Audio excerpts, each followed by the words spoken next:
Ven a cantar conmigo, somos un pueblo unido, alza tu voz y canta para el Señor.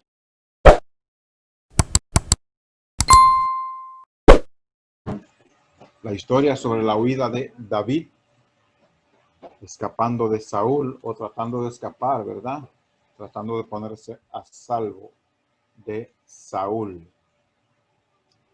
Hermanos, continuamos entonces con esta historia.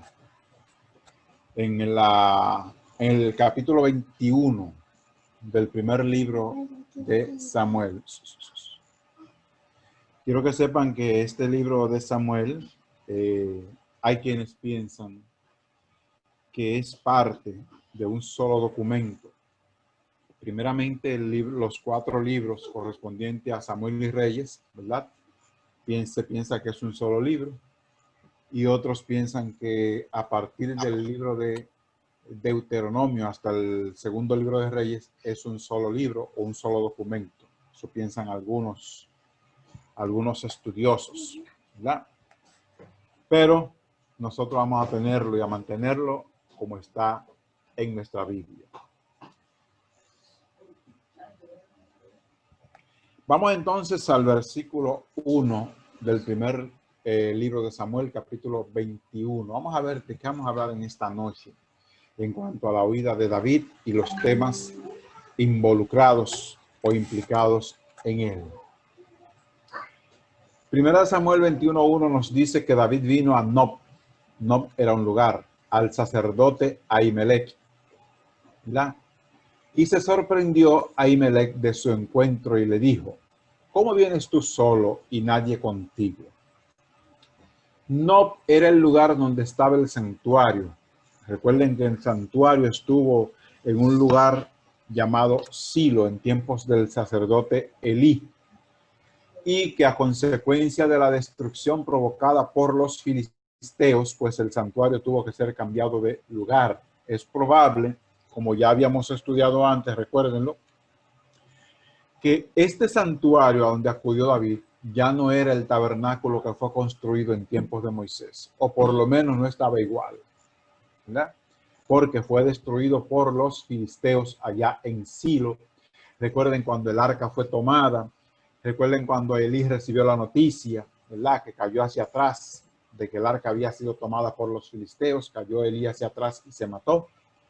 Recuerden cuando nació el hijo de Finés, ¿verdad? Que la mamá dijo: traspasada es la gloria de Israel, y le puso el nombre al hijo a sí mismo, y Cabot, se alejó la gloria.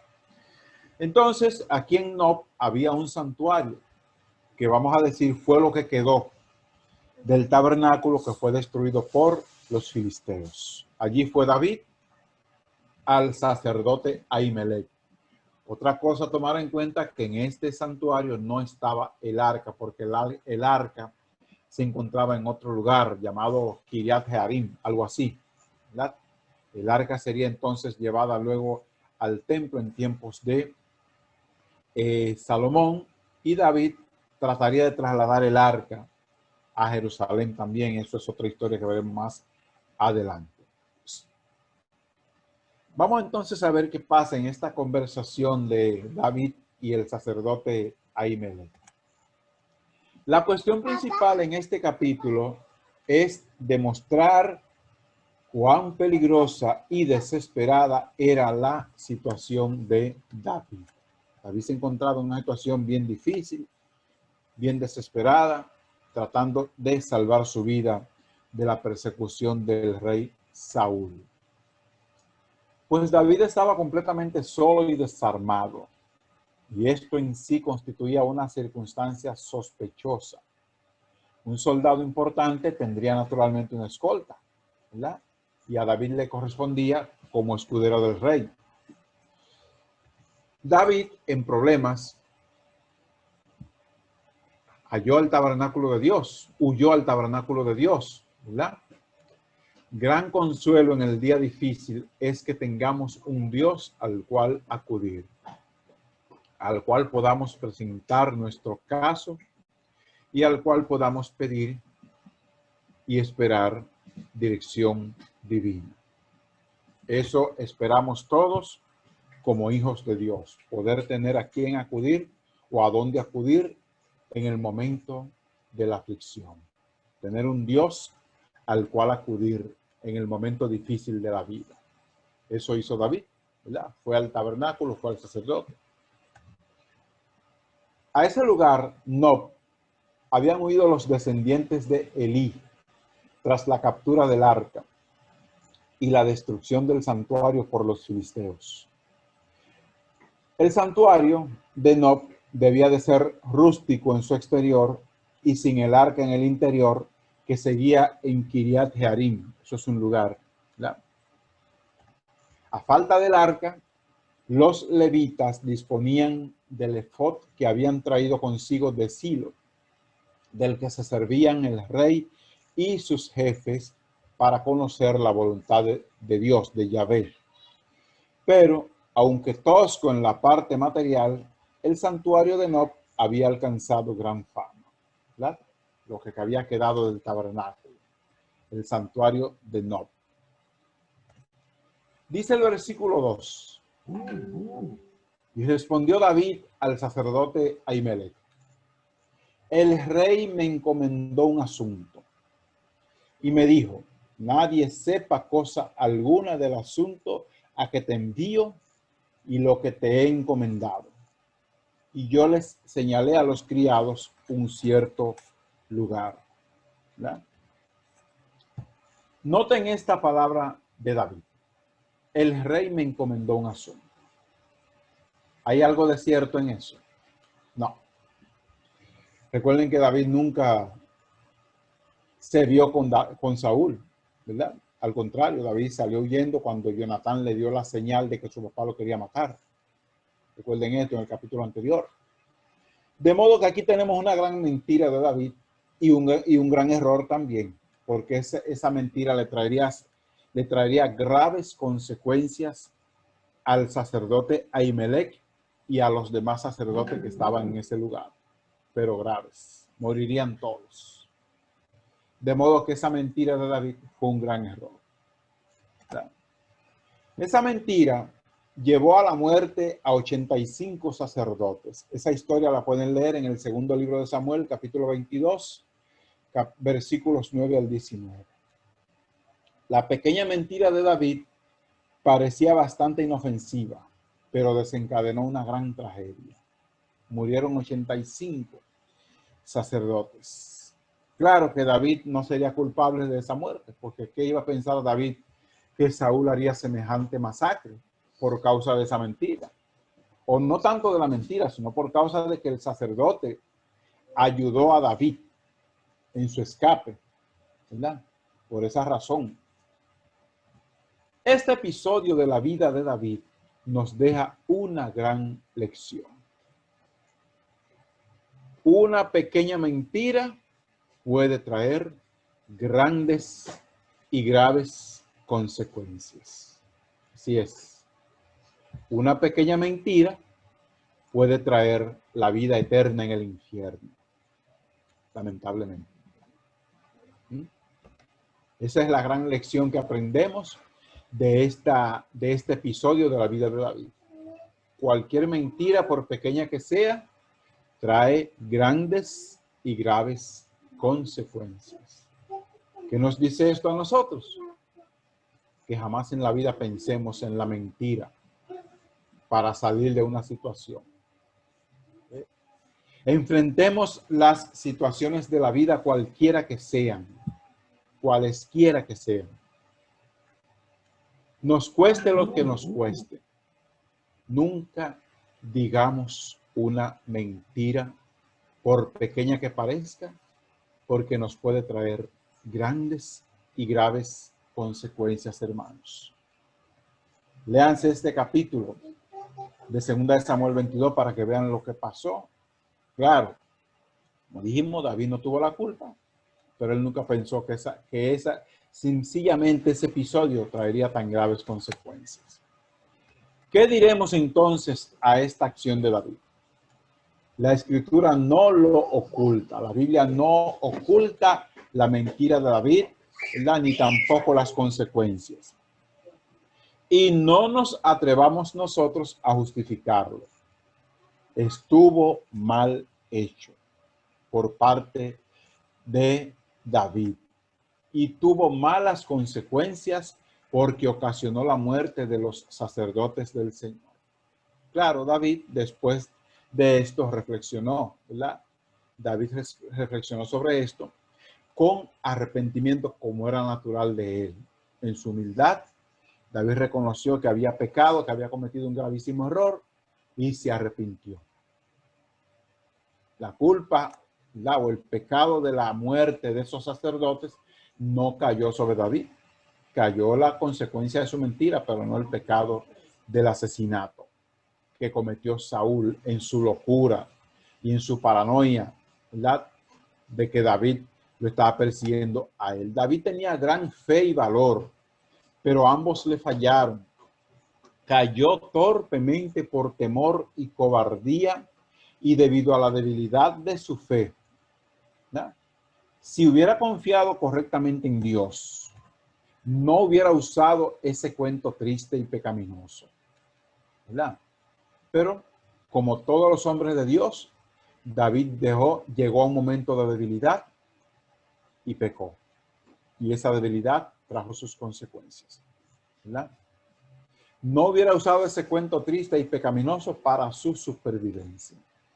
Está escrito no para que lo imitemos bajo ningún concepto o en ninguna circunstancia, ni siquiera en los mayores aprietos, sino como advertencia para nosotros, ¿verdad?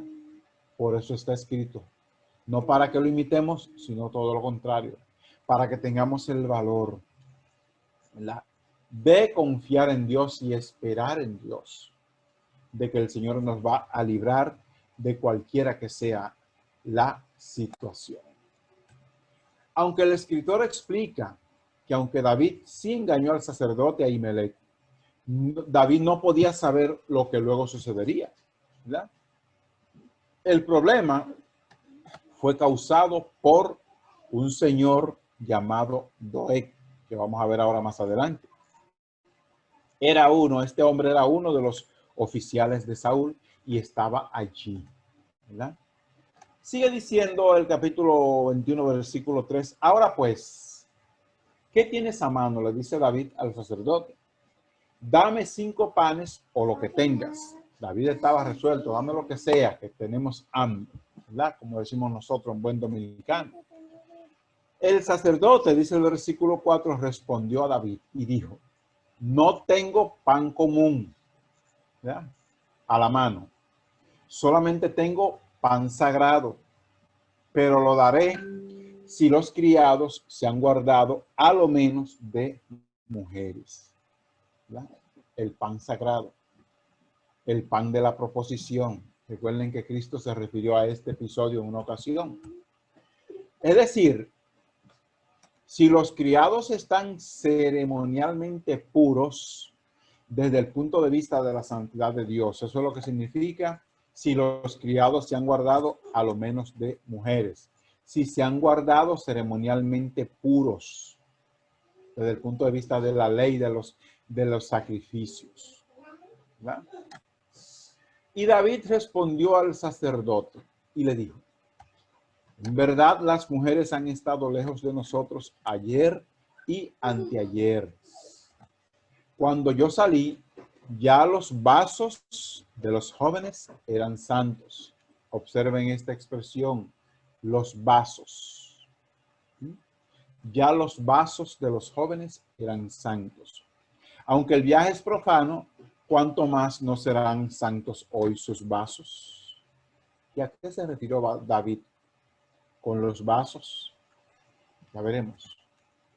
La palabra vasos aquí en este contexto del hebreo keli se traduce como vaso, vasija, receptáculo, cosas, enseres, ropa, utensilio, herramienta, instrumento, ornamento o joyas, armadura o arma. Y por último, también se traduce como el nombre del órgano sexual masculino, el pene, ¿verdad? Para que vayan tomándose una idea de lo que está hablando David acá, cuando habla de que los vasos de los jóvenes eran santos, ¿verdad? En 1 Samuel 21:5, Kelly tal vez se refiere al órgano sexual masculino. Recuerden que el sacerdote le dijo si se han guardado de mujeres, o sea que aquí no hay una exageración, ¿verdad? Entonces Kelly tal vez se refiere al órgano sexual masculino, así lo creen algunos estudiosos, comentaristas de la Biblia. Esto tiene bastante más sentido, ¿verdad?, que la traducción vasos de la Reina Valera, ya que lo que se discute es la pureza ritual de los hombres de David, ¿verdad? Eso está bastante claro. Se está discutiendo la pureza ritual de ellos. El sacerdote le dice, bueno, si se han guardado de mujeres, pueden comer de este pan, ¿verdad? ¿Y qué significa que se han guardado de mujeres? De que hayan visto a una mujer, no. De que hayan tenido contacto sexual con una mujer. Entonces David le dijo, no. Ellos ni ayer ni antes de ayer. Y ellos son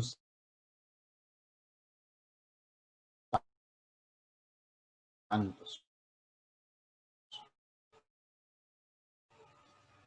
Porque el sacerdote le puso, ¿verdad? Dice la Biblia de nuestro pueblo, siempre que salimos a una campaña, aunque sea de carácter profano, nos abstenemos de mujeres.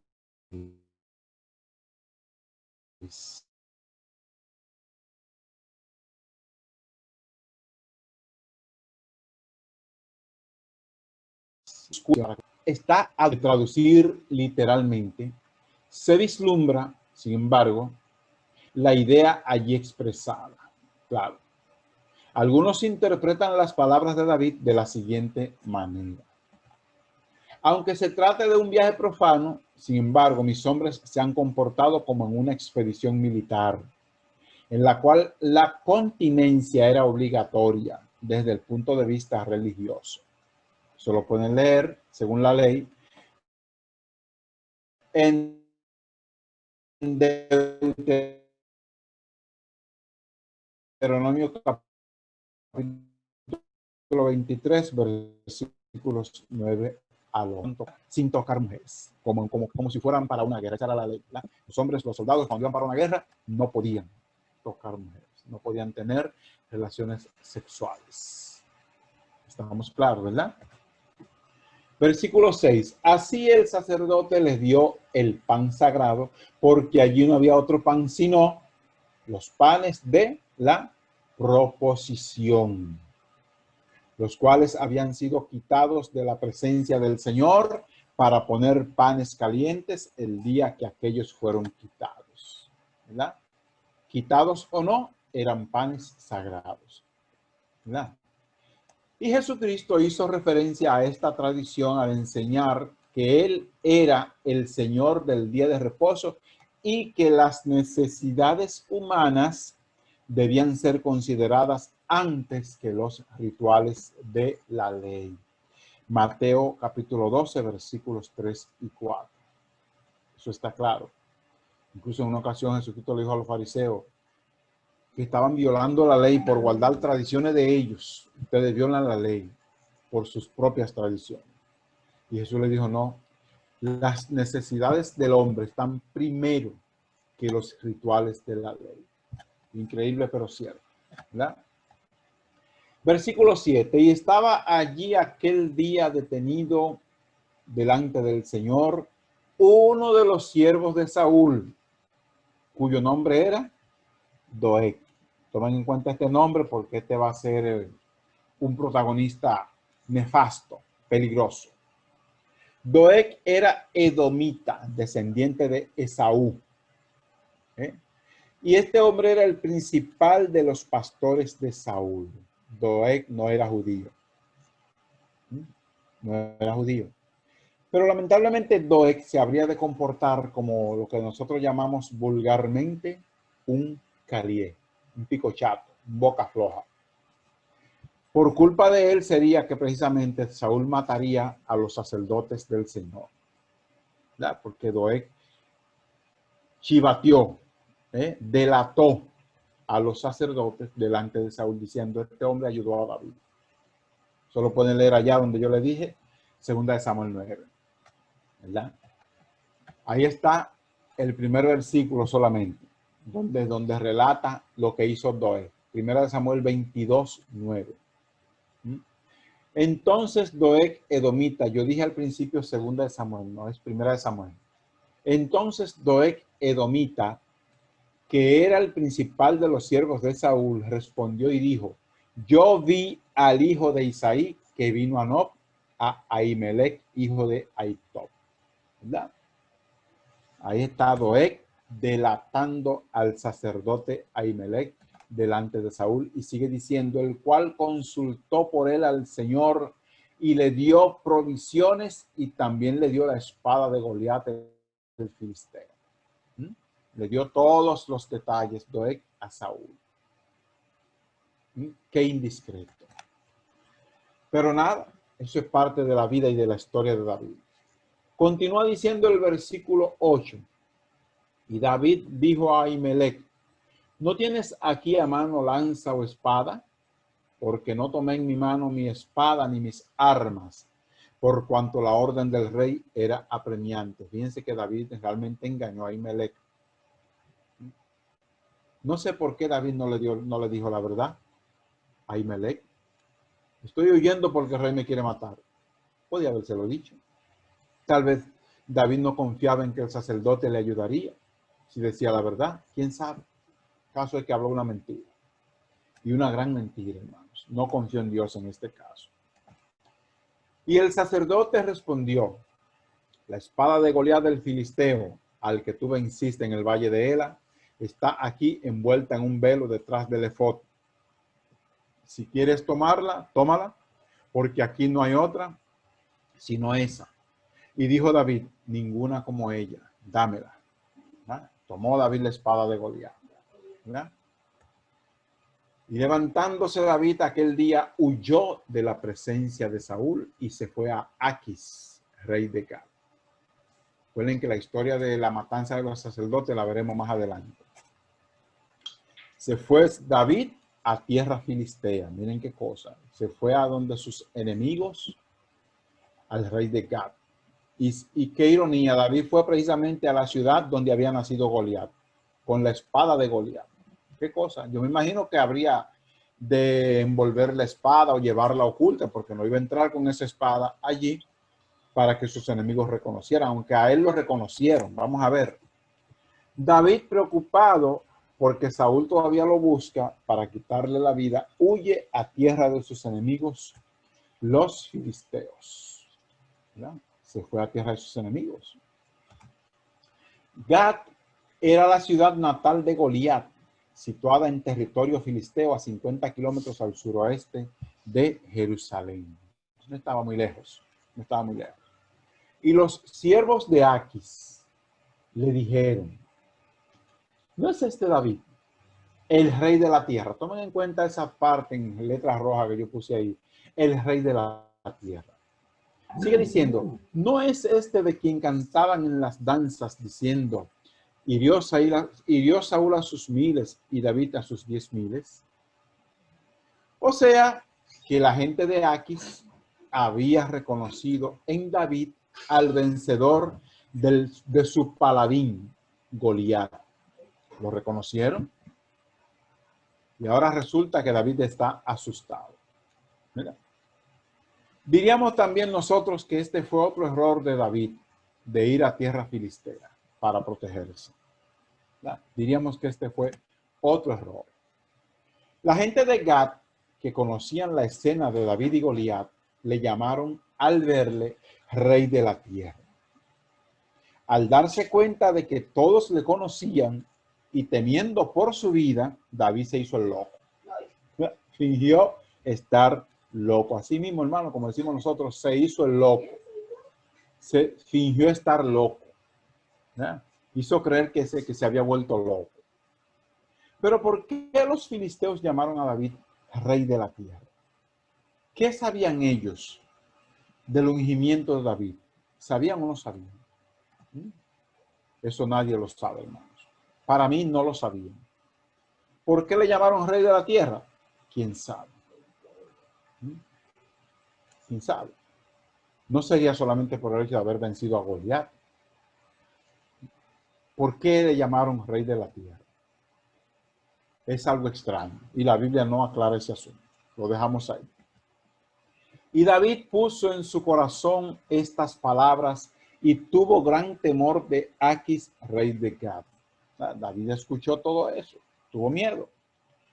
Y cambió su manera de comportarse delante de ellos y se fingió loco entre ellos. Y escribía en las portadas de las puertas y dejaba correr la saliva por su barba. Ya David no es un muchachito, ya tiene barba, ya es un hombre con barba. Algunos suponen que David tenía aquí algunos 20 años de edad, quizás más, ya tenía barba, ¿verdad? El hecho de dejar correr la saliva por la barba, hermanos, quiero que sepan que era para muchos una falta de respeto. Pero como lo tenían por loco, bueno, lo dejaron tranquilo, ¿verdad? Y dijo Aquis a sus siervos, he aquí, ven que este hombre es demente, ¿por qué lo han traído a mí? Este hombre está demente, este hombre está loco, ¿por qué me lo traen a mí? David se hizo el loco para salvarse.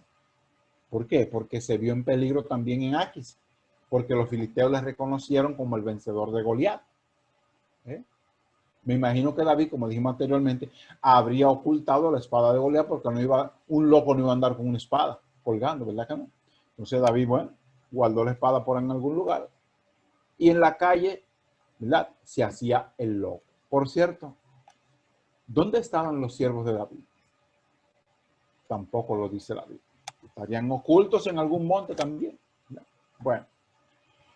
En el cercano oriente existía la creencia de que el Espíritu de Dios, oigan esto, invadía a los dementes, obligándoles a proferir palabras incoherentes y a orar de manera anormal, teniéndoseles por tanto en gran veneración, o sea que a los locos los veneraban porque creían que lo que hablaban era palabra de Dios. Oigan eso, ¿dónde llega la gente? La baba que caía sobre sus barbas denotaba un estado de epilepsia. A esta enfermedad se le conocía como la enfermedad sagrada. Oigan esto, ¿eh? La epilepsia era tenida como una enfermedad sagrada. ¿Eh? Dice el versículo 15, ¿acaso me faltan locos para que hayas traído a este que hiciese de loco delante de mí? Le dice Aquis a su gente. ¿Había de entrar este en mi casa? Sin embargo, David, haciéndose el loco, fue que pudo salvarse. En el mundo antiguo se consideraba a los enajenados mentales un mal presagio. No se les hacía daño a menos que los dioses se enfurecieran. De modo que, hermanos, tenemos acá que David, para poder salvarse, se hace el loco, ¿verdad? Ya veremos luego en la próxima historia en qué para todo esto. En medio de estas aflicciones, hermano, interesante este caso, en medio de todo esto que le está pasando a David, él expresa sus experiencias por medio de las palabras inspiradas del Salmo 34. El Salmo 34, hermano, fue escrito precisamente en ese momento o en esos momentos. Puede ser que después, David recordando lo que había vivido, ¿verdad? En tierra filistea, haciéndose el loco. El caso es que ustedes se leen el Salmo 34 y se van a dar una idea, se van a hacer una idea, ¿verdad? De lo que David pensaba mientras estaba en tierra filistea. De lo que David pensaba cuando se hacía el loco para salvar su vida. Léanse el Salmo 34, hermanos, y ustedes van a ver lo que David escribió en ese salmo, cuando escapaba por su vida del rey Saúl y cuando vivía en tierra filistea.